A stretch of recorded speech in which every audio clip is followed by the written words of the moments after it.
A big warm welcome to another 40-Minute Mentor Live. I am very excited to have Joe and Adam here today to hear all about TEM's incredible scaling story. There are lots of things I'd love to discuss, but we really should start with proper introductions. So if you don't mind, maybe we'll start with you, Joe. Can you just introduce yourself and tell us a bit about TEM? Yeah, so I'm Joe, one of the co-founders and CEO at TEM.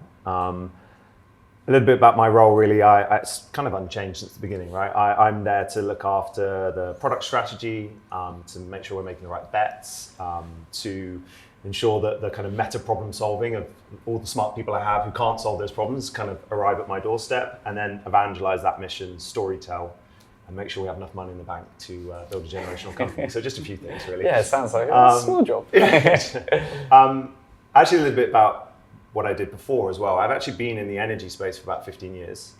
I joined a company as a very naive 21-year-old, thinking I was joining a startup with smoothies. I was actually founding a company with two other guys in the energy space. We sold that to Shell in 2019. So scaled the company, sub $100 million exit, but amazing set of learnings. Before that, I was getting rejected from Google. Before that, I was doing some odd sales jobs. And before that, I was actually rejecting the law because I actually qualified as a lawyer back in the day. A little bit about TEM. So TEM is a Series B company.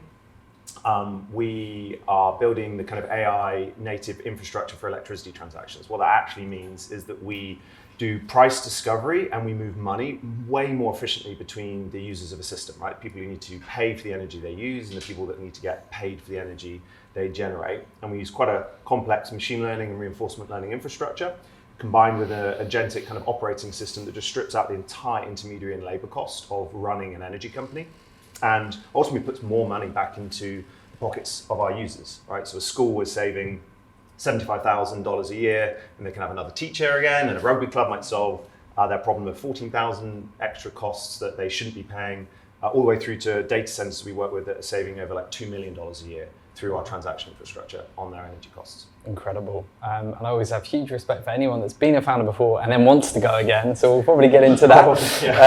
It's enough to traumatize a lot of us. But we're all broken somehow. Yeah, that's the way I think of it. Indeed. Well, thank you. I can't wait to dig into the story in more detail. But Adam, I hate going second. Okay, sorry. I'll remember that for future questions. Yeah, I'm going to change the world. Great. My name's Adam. I'm a partner at Albion VC. We have been around for 30 odd years, which in UK VC terms is one of the longest standing, especially in London. We invest fundamentally in founders that are looking to change the world.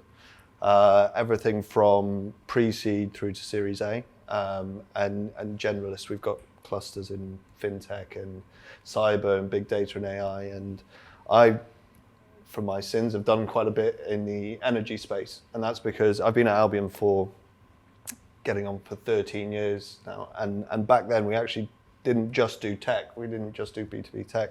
We did some infrastructure investing as well. And I helped raise and deploy about 150 million into renewable energy generating assets back when they were subsidized by the government. But so knew enough about renewable energy and the energy system to have some idea what Joe was talking about. Interesting, thank you very much. We're going to get into the story, but we should probably start with how you actually met. So I don't mind who goes first on this, but tell us a bit about how you came together. I'll go for that because I can remember it. It was actually on an online demo day. It was an online pitch demo day, which there can be variable quality. Very diplomatic of you. Online demo days, and it's every now and again you get a diamond in the rough. But yeah, I saw Joe pitching on that kind of 10 minutes, and it was, it's happenstance, right? Because it's a renewable energy background that I kind of understood. I had a semblance of understanding of what the kind of problem, high level, what the problem was that Joe was trying to solve, Joe and the team. As in, when we had generating assets, we were always thinking about ways to try and sell the power more locally, kind of direct to the local customer, and cut out a whole load of the margins which happen when you go when you go centrally without trying to do it with private wires. That was kind of from an infrastructure aspect. What Joe was talking about was much more from the tech point of view. But yeah, it was an online demo day, and even with that moustache, I followed up and kind of went from there. Love that, and it is one of the best moustaches we've ever had on the podcast. So that's something. We should talk about the origin story of TEM, Joe. So take it back to the very beginning. You're doing online demo days, looking for investment. But where did the original thesis for TEM come from? And tell us a bit more. You alluded to it a bit, but a bit more about the mission that you were, really setting out upon. Yeah. So I think it's funny, right? I think you see this a lot in people talking about their journey. I think when you look at historically, it's quite a linear path. It makes sense. At the time, it's all felt like absolute chaos. But I can explain it from that linear standpoint, which is it was built over 10 years, right? Because my first company was solving a peripheral problem in the energy market. It was building like automation and trading services for renewable generators and aggregating battery storage and what we call now virtual power plants. When I joined that, I honestly had no idea when you flick a light switch on how it all worked, right? So I just love the idea that electricity is more like data than it is like a fossil fuel commodity. So there was surely more opportunity if the whole market is shifting to electricity to utilize technology to completely change the way things are done. But I sold that to Shell, and I saw probably for the first time, and I was a handful of people in the world that had actually seen the end-to-end electricity transaction at that point. And it was that realization and understanding all the systems, all the people, all the reasons, all the behaviors, it kind of came together to unless we change the nucleus here, we're never going to actually build true innovation into this market. We're all going to be innovating around the peripherals, but it all comes back to actually the transaction of the electricity itself. But I think the moment it flipped, and it really was a moment, it was in 1 week, it was in 2022 during the energy crisis. I'd been mulling over this, walking the dog, thinking like maybe I do like the end of year, like end of life pension from Shell, and maybe I can just do a 9 to 5, and I'm sure my partner will be really happy with that. But I met a friend on a Tuesday, and she came to me in tears. She was shutting down her catering business after 6 years because her energy price had just spiked by about 400% for her next annual contract. And she just came to me. She was like, I don't understand why. And she was looking for advice. Thursday, I went for dinner with my friend down in London Bridge, who's an energy trader. He'd just been paid about £750,000 bonus for the quarter. Okay. And it was just this disparity of realizing, in the same way I think maybe people thought about the cost of compute back in the 1970s, like if we can bring down the cost of the electron in the same way, it really empowers an entire new phase in kind of human history, because it's real people that are affected by this cost. Like that was my friend who was affected by that. And I just thought there has to be a different way to do this. So with a little bit of the, okay, let's do this again and make sure I take all the learnings, I think I learned what not to do, not necessarily what to do with the next business. And to kind of prove myself, like we talk about growth mindset all the time at TEM. If I wasn't willing to go again, take all those learnings and take a risk, who am I and what have I stood for the last few years? It kind of all came together with the 3 other founders who I'd worked with as well. And I took the idea to them. I expected them to say, you're crazy, this is impossible. They all quit their jobs that week, right? So that was that initial kind of new, and since then it has been a whirlwind of mistakes as well. But that inception moment, is incredibly clear, and we still come back to that every single time we think about the decisions we're making at TEM. Love that. And that is the perfect segue, talking about mistakes. We'd love to talk about the early days of the business. I'm sure there were many challenges, probably things you underestimated. Even though you were a second-time founder, this is such a big problem space. There's always challenges when you're trying to grow a business. So can you talk to some of those early challenges that you faced and how you overcame them? So I think there is incredible power in the naivety of a first-time founder. Because I think if you truly knew, you probably wouldn't do it. Yeah. And equally, when I was doing it the second time around, I think I was overanalyzing the things. How did I do it last time? Can I do it differently, right? So I think there is a real power in that naivety. However, an example of that naivety failing me again with the second one was, in my head, I realized if you build the new nucleus of a system, the new infrastructure, and you can win on price, and no one else can compete because this is a technology play, it's a network effect play, you can't just simply reverse engineer this. Every other participant in the energy market will eventually die. So my view is I'll bring it to them and say, look what I've created, this infrastructure. you can use this, and obviously if you don't use this and someone else does, you're going to lose. You're going to lose business. You're going to. What I didn't expect is all 20 utilities in the UK to be like, no. Why would we use this infrastructure? Why would we cannibalize our own profit streams? Who are you? What kind of proof points do you have? So in my head, I was so excited for that pitch deck. I was like, everyone will get this.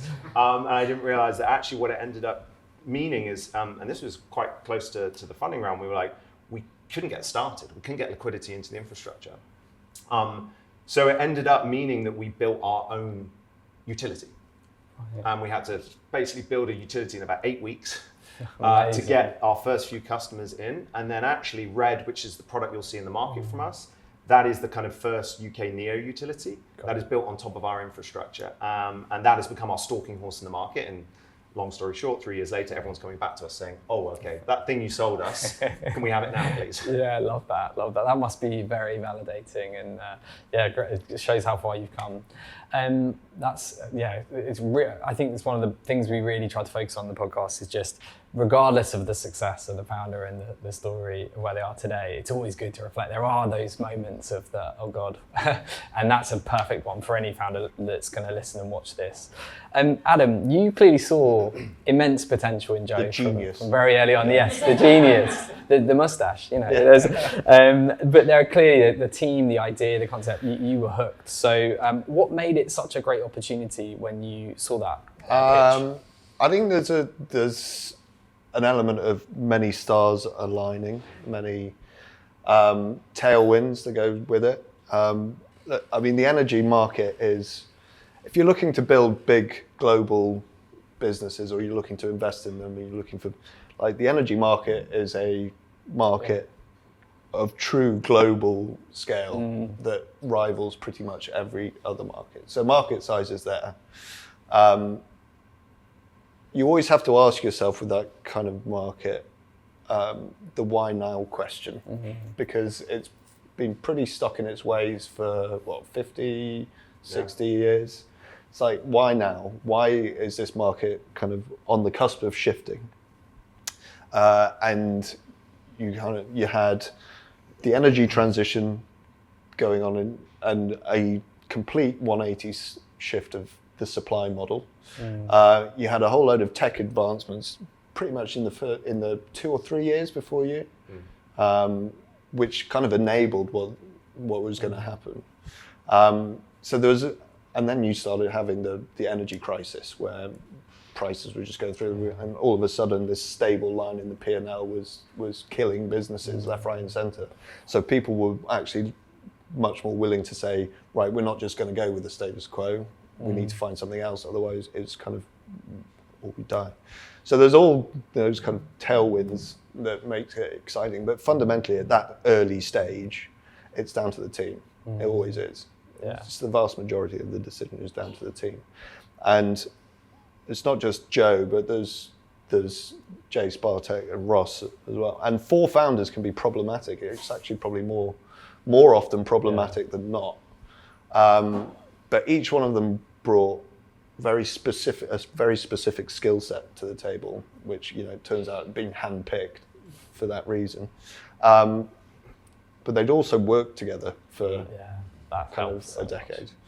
And also in energy, I think energy is it's a complicated space which brings real kind of defensibility, potential to build defensibility and moats, which in today's age everyone is craving.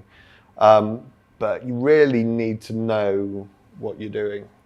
Like as Joe said, it's one of the few that saw the end-to-end transaction, and you think that can't be true. Massive global market. The Venn diagram of skills in terms of the knowledge, that in-depth knowledge, but also the tech skills and the startup experience and that kind of mindset just does not grow in trees. On trees in energy.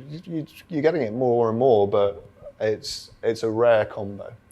And then there's the ambition that you just got to love. I mean, he said to me, we're going to take down big energy, and we're in some terrible building by London Bridge. The little space heaters. Oh, I love The space first heaters. board, it was too cold, so everyone was sitting on these old sofas with coats on and space heaters. And he's Amazing. sitting there going, yeah, we're going to take down big energy. We can't even afford our own heating. I love that. And the irony is not lost to me that you exited your previous business to Shell. Well, right? So, and exactly. then come on to, But I mean, disrupt it. ambition is one thing, and having that vision, and it's, I mean, it can sound glib to say anyone can say that, but there's also a real strategic idea of how to get there. It's not, you're not just sat there, you know, in an armchair in a cold building saying, yeah, we're going to take, it's like, this is how we're going to take down big energy, step by step, and a thesis on how the world is developing, which means that those steps make sense, Yeah. right?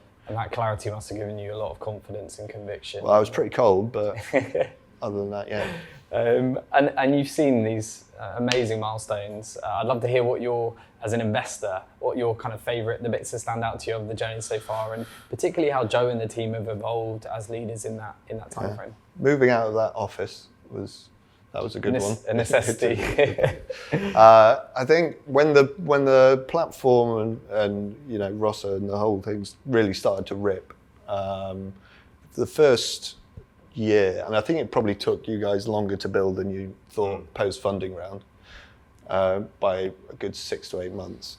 But it was always very purposeful, that build, because it was never we need to go from 0 to 1. This needs to be built in a way that can 100,000x. So there's no point rushing this and getting it wrong. And then a period of kind of opening the taps a little bit just to test and see where water leaks out of the pipes and do that. But then turning it on in earnest, which was probably, I think, about 18 months ago. 18 months. Yeah, 24 months. And just seeing it rip from there is, very satisfying. And then, I mean, the Series B that you guys have just done, it kind of validates everything. Yeah. Because Lightspeed came in and, energy, it still isn't a space, even with all these, there's a lot of size and a lot of factors which you would think make it very attractive. It ticks a lot of boxes, but it's still not a space that's been properly leaned into by the big kind of global VC. So having one of those, the more generalists, alongside some great kind of energy specialists, kind of validates everything. That's awesome, and congrats on the Series B, exciting milestone. A lot of the people in this room will have done fundraising before and know how painful it can be. A lot of people listening will be either going through that process as founders or have been through it before. So I'd love to hear about your own experience of the fundraising journey and any learnings you can share with our listeners. Yeah, for sure. I mean, my first kind of reflection is try not to compare yourself against anyone else. I always get sucked into that. Oh, they're raising this quickly and this amount of money. And actually just really focus for me on what do we need to do to achieve our mission, right? We knew we were going to build a generational company. We knew that wouldn't be for everyone. So we had to go in knowing that 8 out of 10 people will self-select themselves out even in the investment process. And that's been pretty much the case every time. So we've been very targeted on who we build relationships with well ahead of the funding round. So we have that planned. We then have the materials before we share anything to market. We really go quite deep, which means that we raise money when we don't need it. Because the moment we start raising money in the windows where we need it, everything gets compressed, you rush, and actually the longer you're out in the market, the worse. It's just a simple fact, right? So for example, our Series B, we closed a $75 million round in 2 weeks. Wow. But we had spent 4 or 5 weeks blitzing preparation beforehand.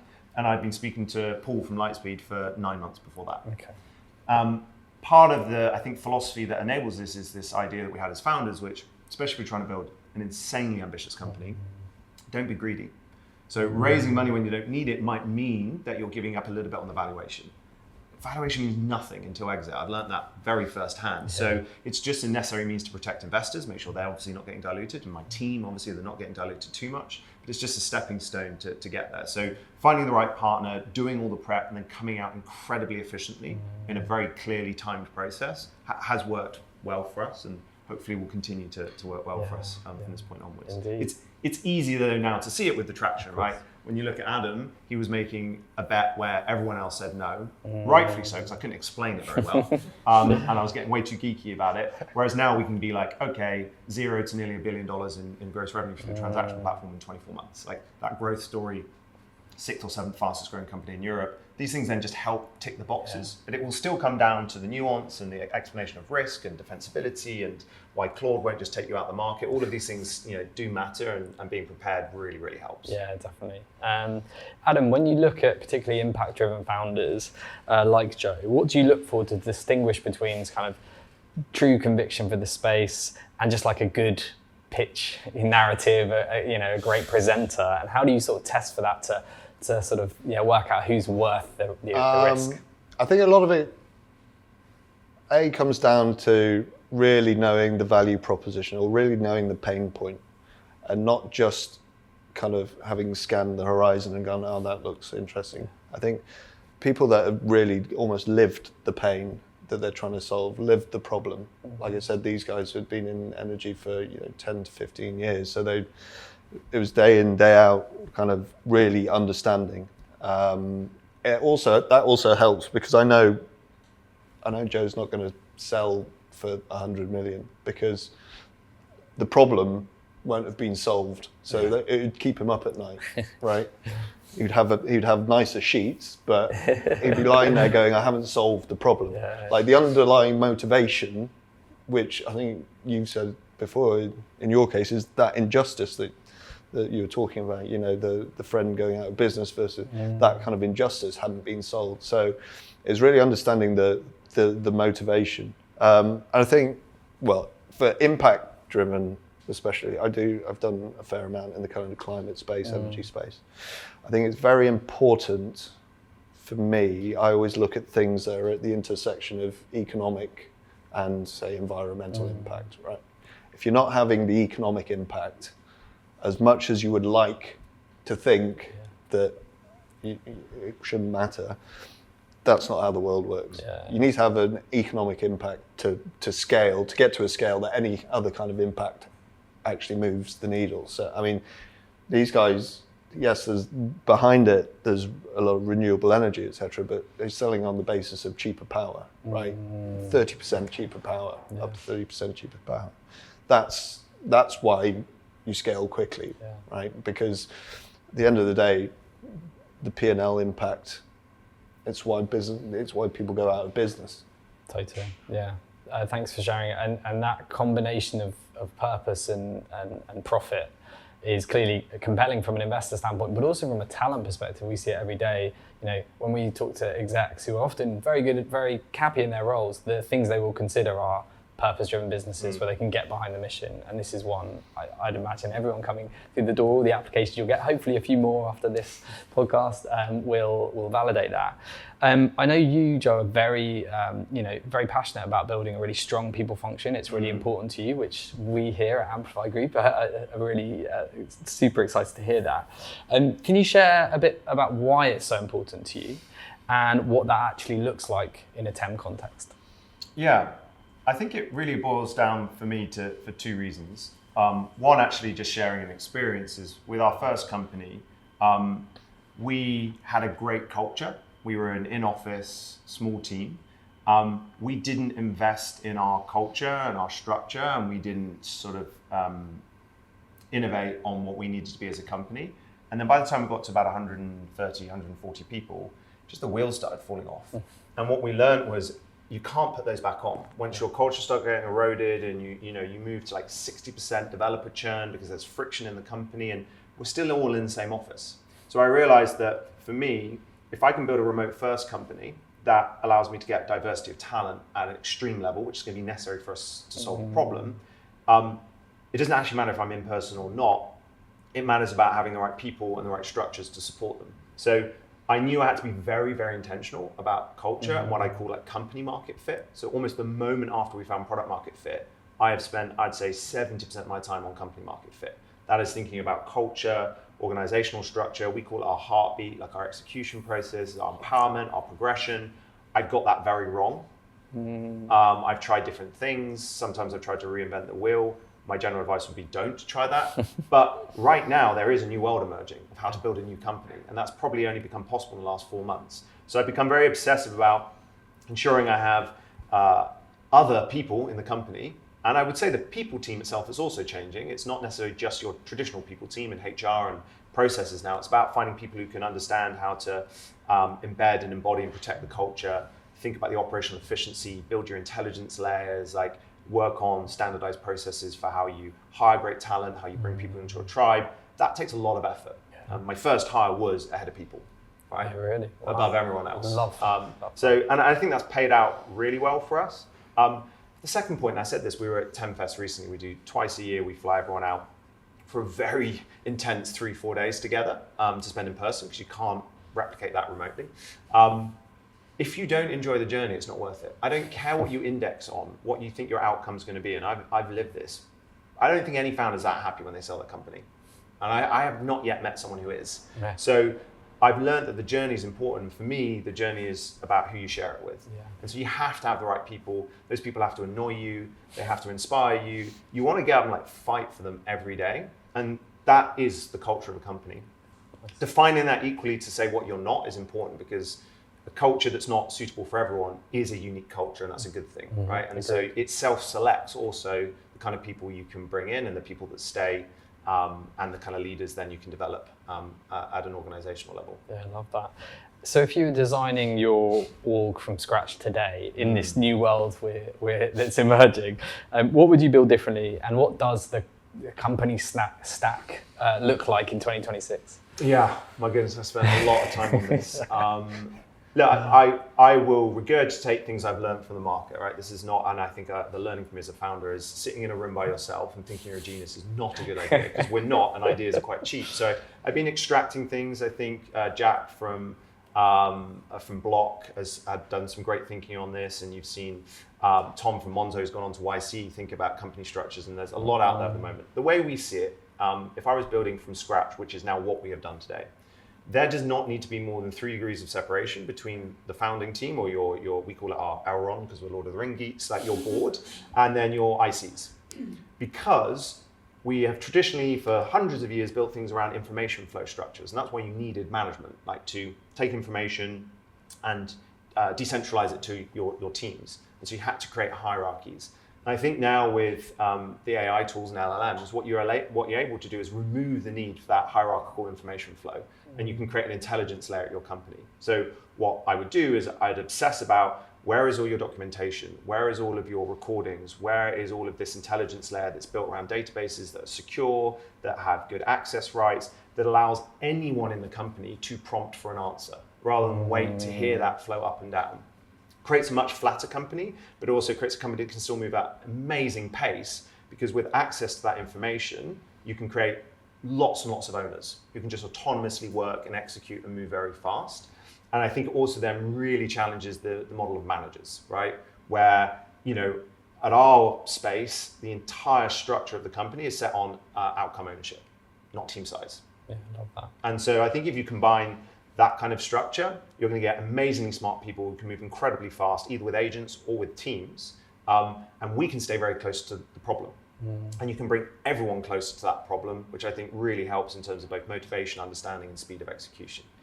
But that was impossible 5 months ago, and it's still not perfect today. Yeah. And people go, I'm being managed by AI. No, what's happening is this intelligence layer is giving you the power to performance manage yourself and understand your gaps, not wait for your one-to-one 3 weeks down the line with your manager who may or may not have done all of the work up front to look at how to improve you as an individual. Yeah, it's an absolute game changer. It's a very exciting time to be in this space, and great how intentional you're being and how passionate you are about it. I think that's something I would encourage all founders listening to this to lean into it. It will make a big difference for your business. Well, I came to the board, didn't I? I was like, am I insane? Like, shouldn't I be spending more time on the product, but it really starts to shift to execution. And execution, I think, is defined by your culture. And actually reading stuff like Dario from Anthropic has spent 70% of his time on culture over the last 12 months in the fastest growing company in human history.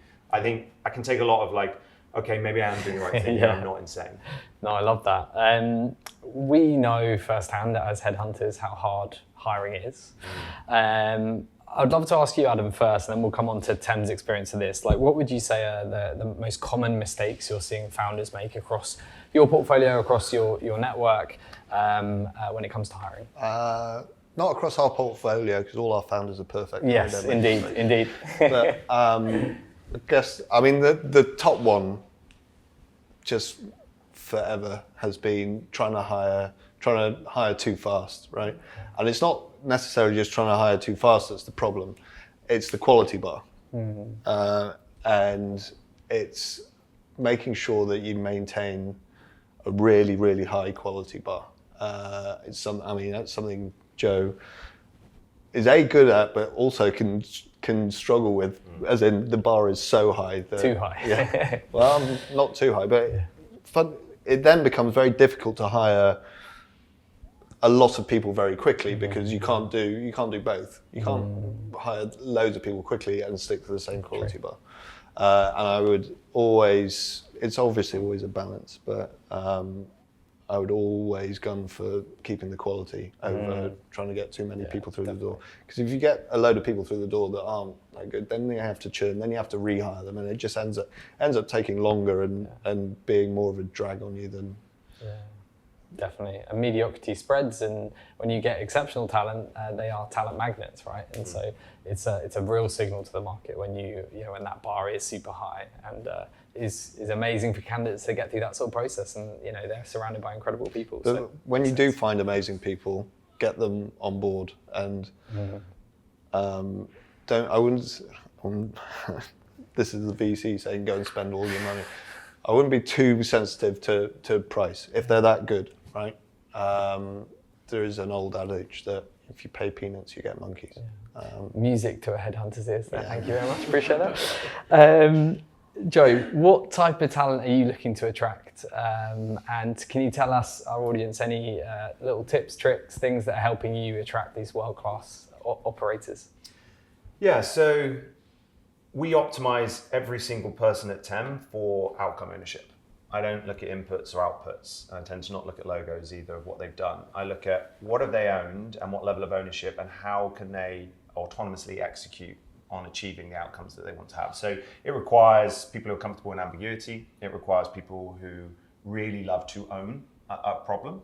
And in itself, we can now shift away from that needing to be the traditional, as I said, managers and leaders of teams. That you can have individuals that have literally no management, but have huge outcome ownership, have a swarm of agents, and still need to sit at the table and make big strategic decisions with the business, which I really enjoy to kind of have that different in the kind of specialism that now can be brought up to the highest points of the company. Otherwise, then it's kind of countering some of those things with massive curiosity and very low ego. And even we have to run this as founders, right? We have always said from day one, the mission is more important than us being in the seat we're in or having control of the teams that we have. And so by bringing in that low ego, I think you create a much stronger overall unit case, because then you've got lots of owners, but they're willing to think differently, not assume they know the right answers. And they are able to, with positive friction, work with everyone else to kind of compound and help solve problems at a faster rate. Like, that's ultimately what we're looking for. Is I have a very fast growing company that has an exponential increase in problems being created and needing to be solved. So what we need to find is a way of organizing people and systems to meet that exponential curve. Because if that gap grows too wide, then obviously you're gonna have to either slow down growth, which is really painful, or you're gonna increase growth and become terminal, because in 2 years' time, you just haven't built at a foundational level thing, a system that can really solve the problems and provide all the benefit to the customer. So that's kind of what we look for. Ultimately, in terms of finding these people, it's time and quality. So my experience has been, if you meet someone, even if it's like just serendipity, you just meet them in a room and you have a moment of like, wow, this person has some of this kind of raw skill set. I find a way to get them into the company. I don't worry about the title. I don't worry about the salary. I just worry about like pitching them the mission, the vision, giving them the problems and seeing if that excites them. And the people who run towards those problems have become my best hires ever. My original CMO is now our kind of CGO, CRO, right? She hadn't necessarily done full go-to-market before, but she's exceptional first principle thinker. She is a category creator, and she was able to build on the cutting edge of what is now a new way to actually build go-to-market motions, right? So that has been like the best payoff of any hire I've ever had, and that's happened now a few times. The rest of it is tough though, because you have to throttle. And we're having to think about new ways of hiring. You know, you can't necessarily have a linear kind of factory line of hiring. You need to think about how do we go out and run events where 20 engineers turn up and we hire 10 of them on the spot, right? After 2 days of like hackathons over the weekend or something, rather than this idea of one by one engineers come through and we have a 75% rejection rate, which then means our current best performers are being slowed down by having to interview loads, right? So we're always trying to find the right frictions of quality and speed. Yeah, it's fascinating to hear, and yeah, really appreciate it. And I'm sure our founders listening to this will be taking notes. The ego point though is also relevant for the founding team, and the reason why 4 actually worked, because all of them just left the ego at the door from day one. It was always very honest, transparent, which for me is key. Definitely. Joe and the team are not trying to feed me all the sugary good stuff. That almost gets put to the side. It's like a 30 seconds at the start, right? This is what we need help on. This is what we have problems with. It does work going up as well. So the partners that we chose to invest into us represent, it's like a hire for me, you know? And if the board sets the wrong tone and pressure and pace and understanding and cultural misalignment, that will feed pressure into the founders who, whether they like it or not, will be pushed to do things differently in the way maybe they originally intended. So, you know, we also look up to our board to make sure. I went into, I think, Q1 with unbelievable growth. We grew more in one quarter than we grew in the last 2 years, right? We've done 10x, and we're maybe going on for 10x again this year. And we scored ourselves a 4 out of 10. Okay. And I feel confident enough to go in and tell the board, these are the problems. In the same way, I've given you the problems that you need to help me with, rather than like, here's my pitch and here's my how's everything's rosy, right? And so having that and that kind of transparency and trust is vital, both up and down, I think, as a founder. It's not to be underestimated who you take on this journey. 100%. And that clearly you have an incredible partnership. The fact you're here talking about your experience of scaling this business together is a great sign, and something that I think founders, you know, obviously when you're fundraising it is hard and you are looking for people to invest and come on that journey, but you also shouldn't cut corners in terms of who you get into bed with, and make sure you've done your own due diligence. And he gets them on the paddle court. Oh, really? Is that your? Is that your? Them on the paddle court. Oh, I like that. High rocks, whatever it might be. Oh, really? Take people out of their comfort zones. I don't know. No. To be honest, he took me for dinner. I was like, oh, that's nice. Easy. Yeah. 3 years ago, that was still impressive. Not so much anymore. Okay, good to know. Paddle. Okay. Jason, on the other hand, buy him dinner and he's golden. Yeah, I have to be very, very careful. I love that. I guess we're coming towards an end, but for any early stage founders, we'd just love to give any other advice when it comes to hiring, and maybe one hire that you wish you'd have made sooner, that maybe you put off for whatever reason. Is there anything that others can learn from your experience?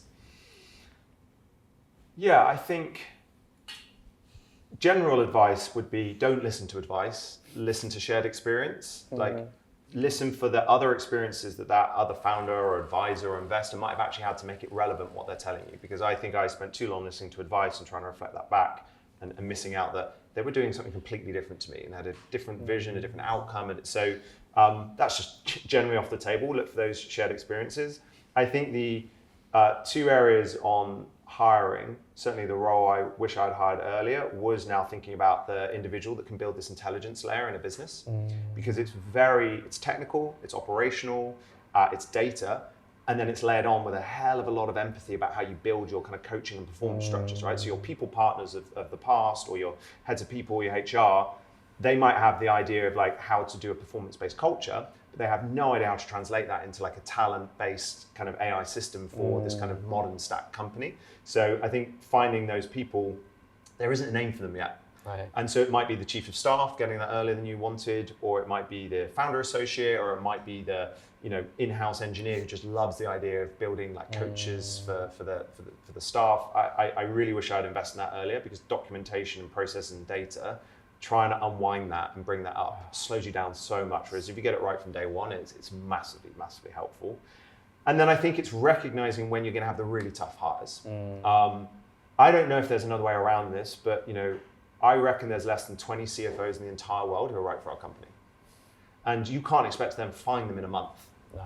Because you're looking for the timing of the window to open up. So you've got to be thinking about how do you build teams to be self-sufficient, potentially without those real like superstar leaders, to give yourself enough time in the market to, like ships crossing at night, eventually right time, right place, right person. And then I think, that's tough because I'm under pressure from the board. Like, we're growing so fast, you get a CFO, but equally I know bringing the wrong person in probably damages the mission more. And that's 7 months of work already today to find that person. It's just persist. At the end of the day, it's worth just be it. resilient. It'll be worth it. And resilience is probably the most common theme that comes up on this podcast. But, I'm gonna shout out one of your early hires that changed my life from getting information from you, which is Court. Court, which is one of the, Gemma as well, but one of the earliest hires. Just someone that can clear your mind space and just deal with your life. I think revolutionized you way back when. Yeah, so Courtney is my EA, and she was actually ex-TransferWise and worked with the founders there. So I'd seen what journey she'd gone through and the kind of culture she'd operated in. And yes, Claude can basically be my mini chief of staff, can manage my diary, can tell me what I need to look at. But there is having someone who can compound my human aspects and allow me to do more as a CEO and take a lot of that weight away. And actually, she builds that chief of staff and she manages that. It just frees me up. I actually think probably that was under the advice of you guys. We got someone like that early enough. And I do see a lot of founders that aren't willing to, because I think they feel it's embarrassed, like the idea that they can't do the whole job themselves. I've seen that. Or they, it's a failure to hand that over and delegate that to someone. And I do think you can get the wrong person as well. Like I don't need a personal assistant, right? My life can just about run because it's very simple. I get up and I run the business and I go to sleep and I think about the business. Sleeping? Sometimes. How A dare bit you? of paddle as well. Yeah, exactly. But like finding someone who can actually be that extender of what I'm trying to do and how I'm trying to operate in the business was like such an amazing hire. That's great advice, thank you. Before we get to our wrap-up question, looking ahead, I know everyone here will be excited to know about the future for TEM, both in terms of the short term, the next 12 months, and longer term. So tell us a bit about that, if you don't mind. Yeah, so I think we've gone, in 2 years of operating, we've gone from 0 to about 6,000 businesses that are now transacting with us. We'll be closing, as I said, about £1 billion of annualized revenue flowing through the transaction infrastructure. That's just in the UK. And I think the reality is, we come back to some of the kind of other points we made earlier. Our North Star is transaction fees saved for businesses, literally dollars put back into businesses' pockets. And so we look at that and we're like, wow, like 50 million, that's amazing. And there's real life stories there. And then we look at the percentage against the global transaction fees and it's 0.0013. So it always makes us realize like our journey is only just getting started. And so when I think long term, TEM represents a solution to one of the 3 pillars of bringing down the cost of the electron to like close to 0 and ushering in an entire new kind of industrial world, very similar to what happened with compute. And we feel responsibility for doing that at the transaction level. And that's our core focus, is to do that across the world in every market, providing that nucleus and backbone and infrastructure, dissimilar to what Stripe has done in the payment sector.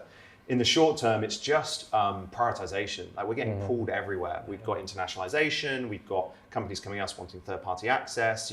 There's a lot of like trade-offs that we're trying to make in terms of where's the next bet, whilst also still growing our own stalking horse in the market that's moving at 1,000,000 miles an hour. So I think the next 12 months is about picking that next market, proving the interoperability of the platform.